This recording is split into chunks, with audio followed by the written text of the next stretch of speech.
Well, it's Monday. One of the most boring days starting the week. It keeps repeating itself, doesn't it? But it doesn't matter. Because here on this episode, we're going to do some amazing reviews. We're only going to do about three of them, but two of them are coming from Stardom from much of the recent events that took place on the 9th and the 10th of October. This is where, of course, we're seeing some momentum being built up by none other by Mina Shirakawa and some other matches that will be taking place on November 3rd. But also we got AEW Dark Elevation. We're going to see what else takes place since they're still we're showing clips from Toronto. But also we got some news updates to share what's been going on in the world of pro wrestling. So let's get ready for another episode of the Leader Wrestle Zone.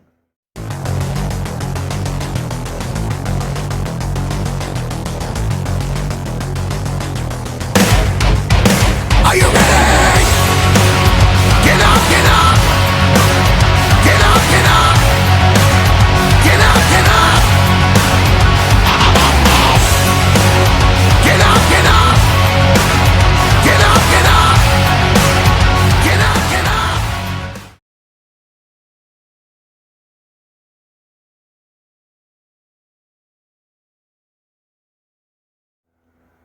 Welcome everybody to the Lead It Wrestle Zone, all things that is pro wrestling with AEW, NXT, New Japan Pro Wrestling, Impact Wrestling, the National Wrestling Alliance, various promotions, wrestlers, matches, and championships.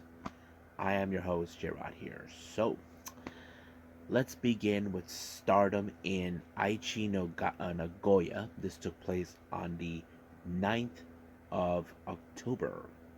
Opened up with Ruka taking on Lady C.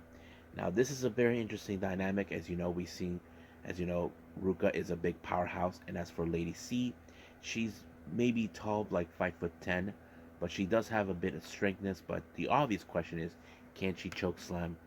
Of course, Ruka, but no.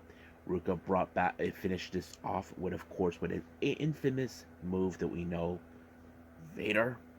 We're going to call it the Vader Bomb was used to finish off Lady C by Ruka. So she picked up the W.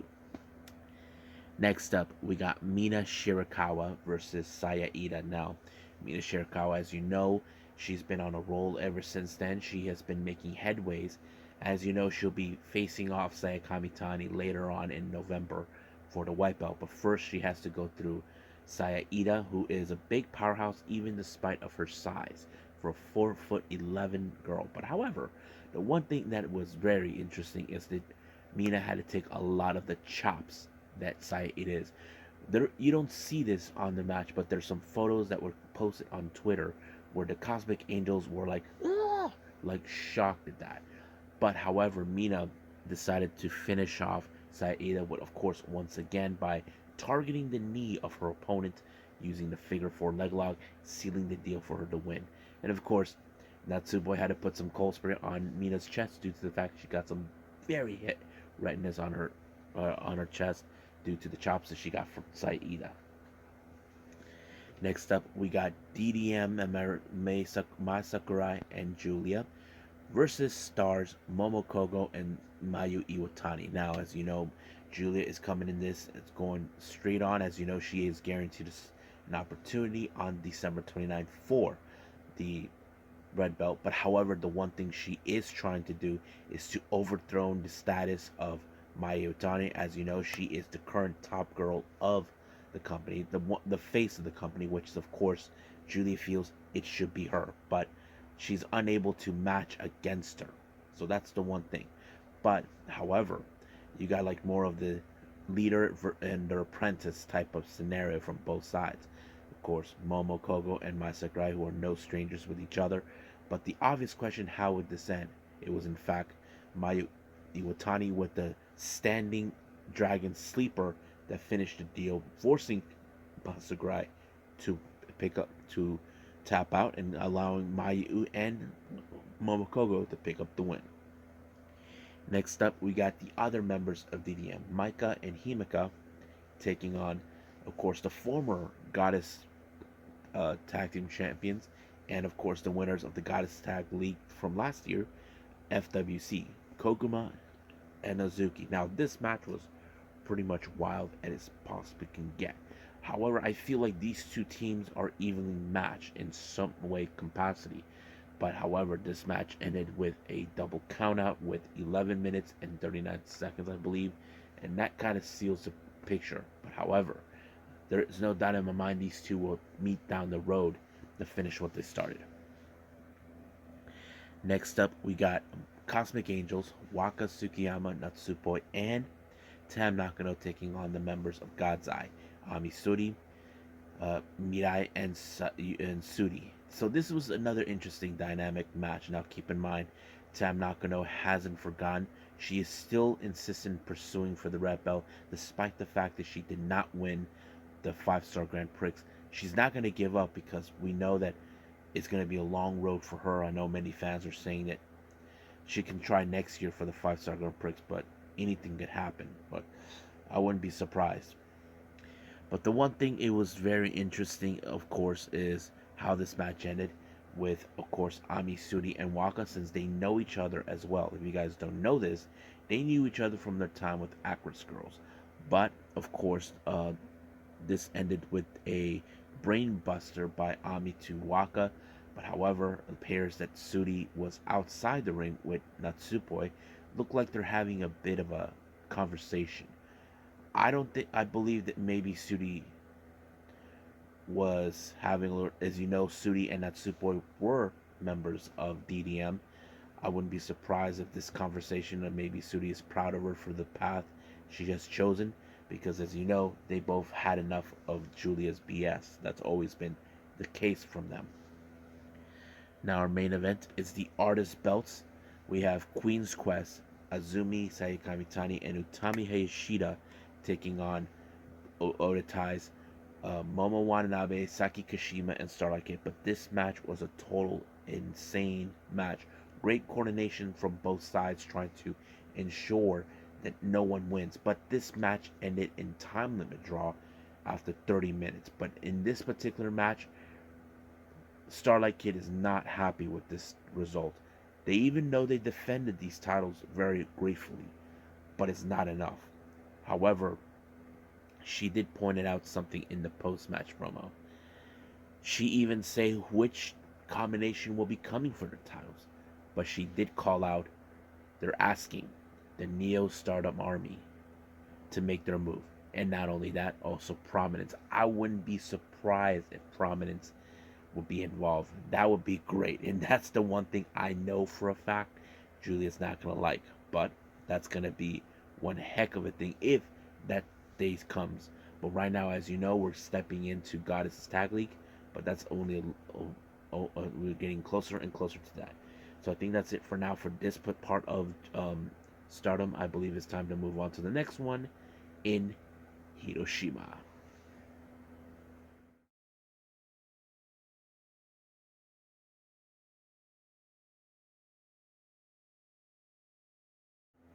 Okay, Stardom in Hiroshima.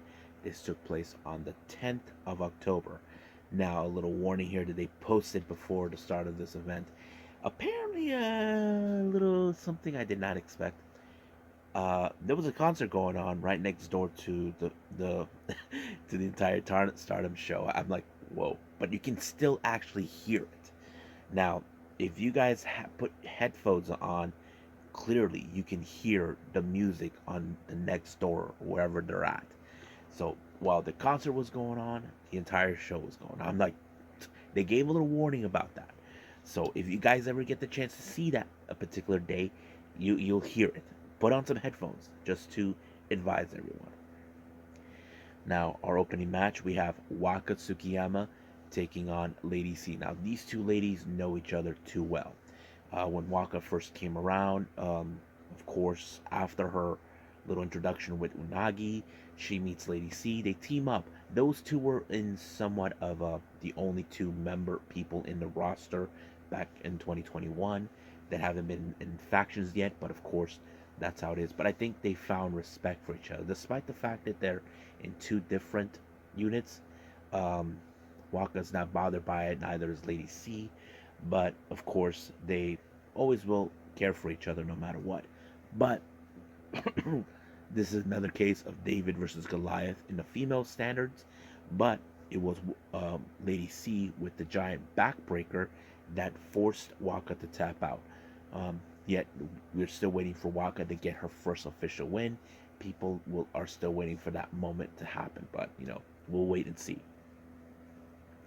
Next match, we got Mai Sakurai versus Koguma. Now, Mai Sakurai cannot stand Koguma in every aspect because you can't. The bear is just too much. Trust me. I watch Koguma how she is, giving that, there's that everything. But of course, I would have assumed this match was going to end with the Kuma roll, but no. It was, of course, the diving body splash. That was the final deal. Now, I was scared at the moment because last time something like this happened, it did not go exactly Koguma's ways. It was Mai Sakurai who picked up the win, but it did not. It was Koguma. Basically, it did seal the deal for her. Now, our next match, we have Oda Time members Bruka, Saki Kashima, Starlight Kid, and Momo Watanabe taking on the members of Stars Momo Kogo, um, Sayaida, Hazuki, and Mayu Itani. Now, this is one of those matches where, of course, we've seen the A game of Starlight Kid, but in this particular match, it ended in a moonsault onto Sayaida by Kid, proving once again the dominance of Oda Tai, but we'll see what other happened. Now, this particular match is what I think the best one for me is Cosmic Angels, consistent of Mina Shirakawa, Natsupoi, and Tam Nakano taking on Queen's Quest, Azumi, Utami Hayashida, and of course Sayaka Mitani. As I mentioned before, we're getting closer and closer to November 3rd, which is the day where Mina Shirakawa challenges Sayaka Mitani for the white belt. Now, I did spoke a lot about this. Did Kamitani did not take Mina Shirakawa seriously. She did say that she was going to beat her up before heading to November 3rd, but in this case, I did mention several times, Mina has become more methodical on how she's going to put down her opponents. Recently, she targets the knees, which was the key point for her to pick up the win. And that's exactly what she was doing the entire time. Of course, Tam and Boy managed to do their part by keeping Tommy and Azumi away from Kamitani for Mina to make another point. However, this particular match ended with Mina Shirakawa once again showing how much she has grown, how much she is becoming stronger and stronger with the figure four leg lock, forcing Kamitani to lose. However, the obvious thing is now Kamitani realized that this is not good. Basically, Mina has 2 matches this year against her.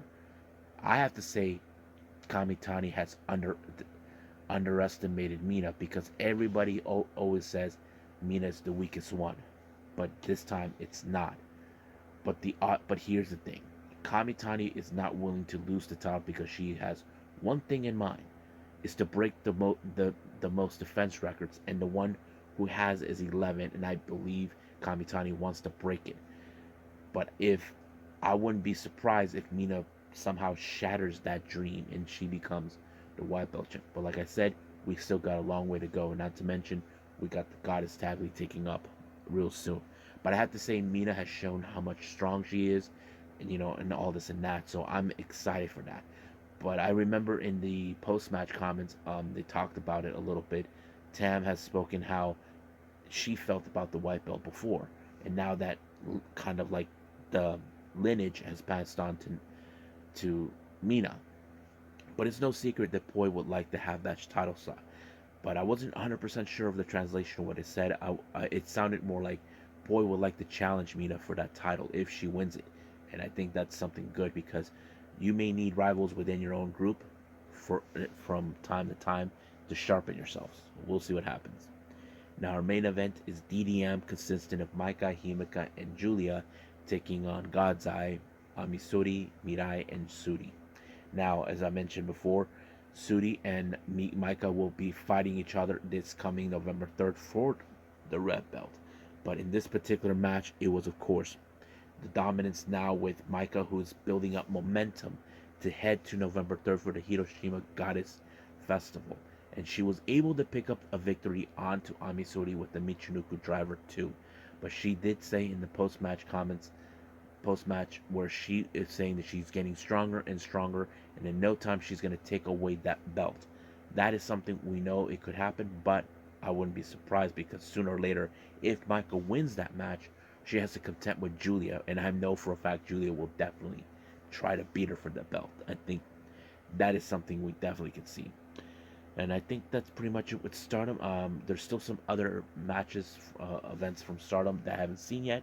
It happened on the 12th and recently on the 16th. And there's an event that took place on the 15th with just members of Stardom having their own match. I'll review that at a separate time when we're getting closer. But right now, let's move on to AEW Dark Elevation.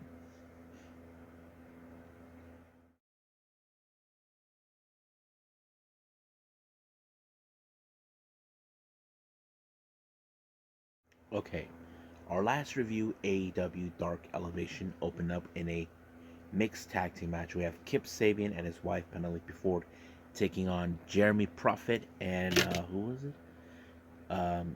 Jessica Neri. Now I did like how these guys present themselves with this awesome pose, but however that pose does not mean anything because it's the cohesiveness between the husband and wife, um, showing their dominance. But it was Kip Sabian who picked up the win. I don't know exactly what he used, but he put Prophet Wood's feet right on the ring ropes, and then he springboarded him off and turned it into somewhat of a brainbuster type of maneuver that allowed him to win the match. So it was great, but there's no secret that maybe I would love to see these two take on Sammy and Ty Mello for the AAA tag team titles and also show who is actually the true power couple in AEW.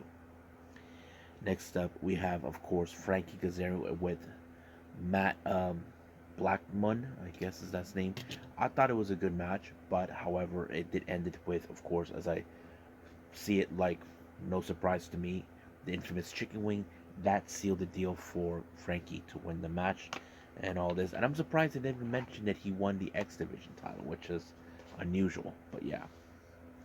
Next up, we got Athena versus Jody Threat. As you know, Jody Threat is native of Canada, so it's great that many of the Canadian fan base are happy to see her.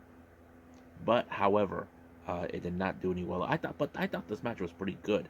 I liked it. It was very awesome, but it was Athena with a knee, like a sort of like picking up the Jody up and then crashing her right through her knees, and that sealed the deal for her to win. I thought it was a great moment, great finisher. I don't know what to call that. Now, next up, we have these twin brothers who are natives of Canada, the Vero twins, Chris and Patrick, taking on the Butcher and the Blade, along with the Bunny. As you know, the Bunny is native of Canada. That's they get the cheer. Um, but this match, you probably would guess it, ended with, of course, with the brute strength of both Butcher and Blade to pick up a good win. So I thought it was great. Now, our next match, we have Satnam Singh and Jay Lethal versus Junior Benito and Dylan Davis. However, this particular match ended in a very usual way. Jay Lethal wasn't even involved in this match that much. It was, of course, Satnam Singh who did all the work. I don't know if Dutt is practically upset over what happened the last time. As you remember, uh, Jay Lethal was in a great match against Darby Allin, but I don't know if that played out in a way that kind of puts him like, okay, he didn't break a sweat that much, but we'll see. But it was Satnam Singh that picked up the win with a chokeslam. Next up, we got Emi Sakura and Serena Deeb taking on Madison Rain and Sky Blue. As you know, recently we've been seeing Madison Rain and Sky Blue teaming up, but however, they're facing two dominant veterans, Emi Sakura and, of course, Serena Deeb. But it was, of course, the Serenity Lock that sealed the deal for Deeb onto Madison to force her to tap out. Next up, our main event, we got the Bollywood boys, um, Harv and Gurv, taking on the Guns, Austin and Cole Gunn. You probably guessed it, but in this particular match, near the end, they applied the big rig as a direct message. Now, the Guns thinks that FTR, they're done, they're overrated. They think they can beat them.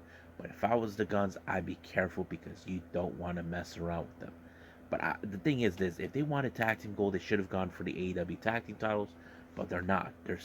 I think they're sick and tired of the fame and the popularity FTR is getting, and they feel like they should be the ones being the top guys. But we'll see what happens then. And I think that's pretty much it with the reviews. I believe it's time to news updates.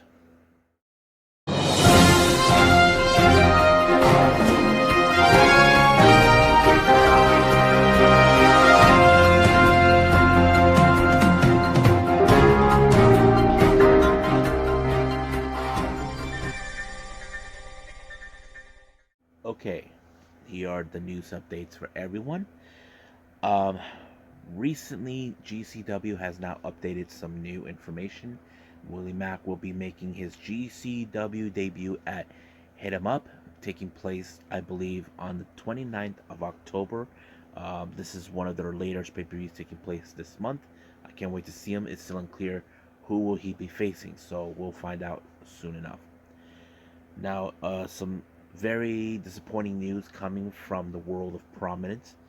Mochi Natsumi will be missing out many of her events that were booked. Reason is she's been diagnosed with medial collateral ligament injury. So basically, she got hurt. She'll miss out 3 events in this month of October. On the 23rd, taking place is the Idaka Festival and Prominence Round 3, and then the following day she'll be missing Pro Wrestling Wave. So hopefully she'll be back by the next month. Now, speaking of Prominence, they're setting up another event taking place on the 10-year anniversary in November, where they're going to feature Suzuki in a 16-minute Iron Woman match. It's still unclear who is in fact X. If you guys don't know, there's a mystery opponent. Now, the Unagi Sayaka watch. So this came around on Twitter recently. Someone actually talked back about something that Unagi said in her interview, in her post on YouTube about X. Apparently, this promotion they're saying called Triple P Tokyo.